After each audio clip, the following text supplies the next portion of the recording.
Oi, gente, bom dia. Eu me chamo Érica e essa é a minha apresentação da avaliação de aprendizagem. Então, vamos lá. Explique a solução tampão e cite exemplo de fármacos que são tampões, né? Essa é a primeira questão. Então, a solução tampão, ela é uma solução que não vai apresentar variação de pH quando vai receber algumas quantidades, né, pequenas quantidades, de ácidos ou bases fortes. Ou seja, ela não vai sofrer nenhuma alteração no seu pH. Ela é formada por um sal fraco, por um ácido fraco e um sal, ou por uma base fraca e um sal.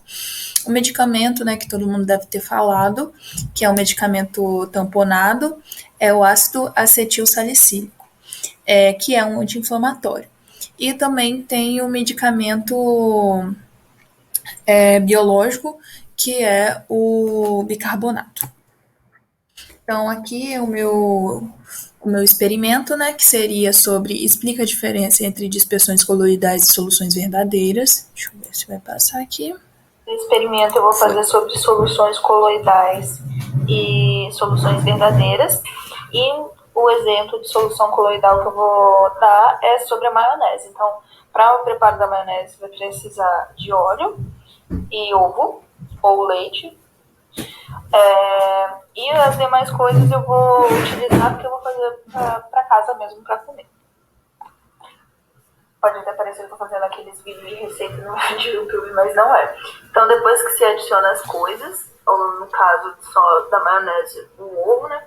Você vai adicionar, você vai bater e vai adicionar o óleo aos pouquinhos.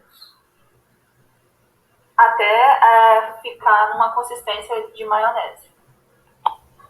Aqui temos 3 soluções. NaCl e água. Aqui temos shampoo e água. E aqui temos aquela maionese que acabamos de fazer. Quando eu ilumino a solução de NaCl e água, eu observo que o feixe de luz ele não vai sofrer dispersão, ele vai passar direto.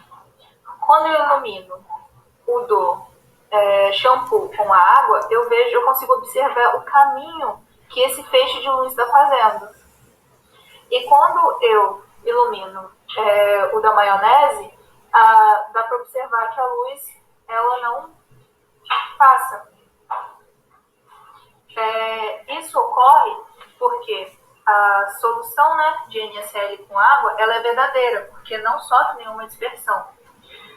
A solução, ou seja, as partículas estão abaixo de 1 nanômetro.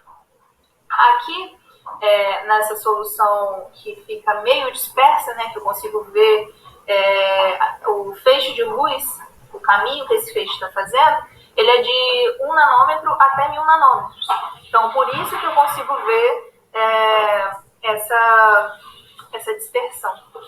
Porque a luz ela vai bater e ela vai voltar.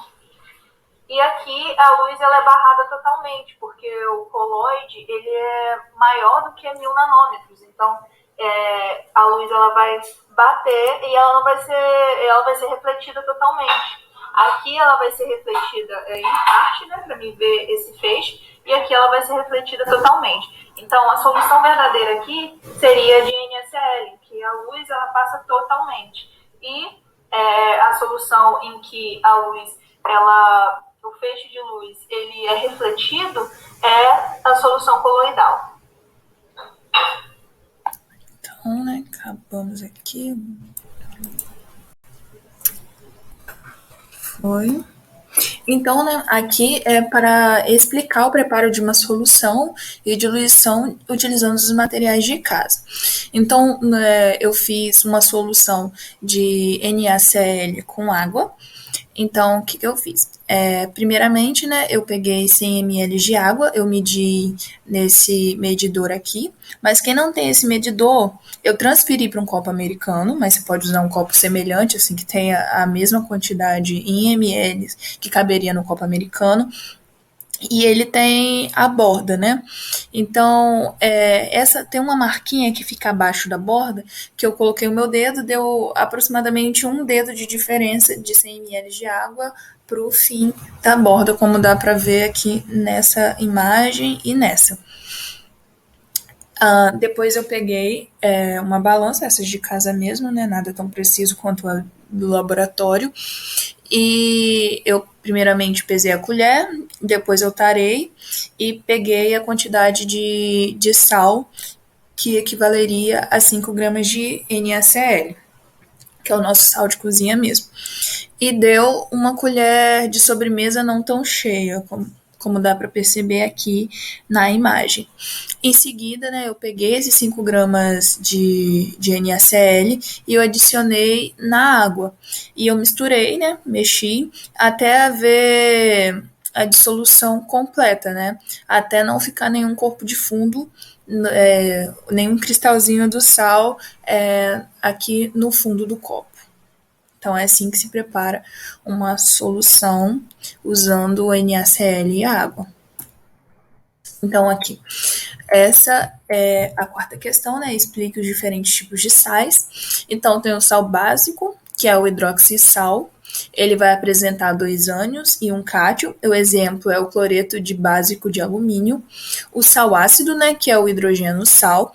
Ele é formado por 2 cátions e somente um ânion. O exemplo é o bicarbonato de sódio. O sal neutro, né, que ele não vai apresentar os íons H+, e OH-, que seria o hidrônio e a hidroxila. Ele é produto, né, de uma neutralização. Então, geralmente, ele vai vir sem esse H+, e esse OH-.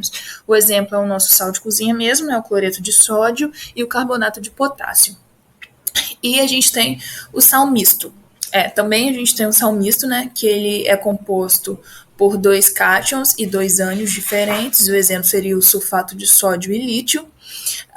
E o sal hidratado, que seria aquele sal que a gente encontra no laboratório, que ele é mais molhadinho. Dá para perceber, ele fica mais grudento, digamos assim.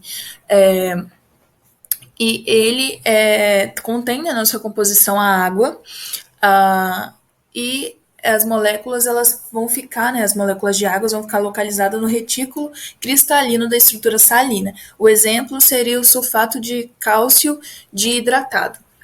Aí aqui, toda vez que você for ver que é hidratado, ele vai ter o composto, né, antes, e no final vai ter vezes a quantidade de água. Explica o equilíbrio químico ácido-base e o deslocamento de equilíbrio. Essa é a quinta questão. Então, o equilíbrio ácido-base, ele é o processo reversível que ocorre quando se prepara a solução aquosa com ácidos ou bases.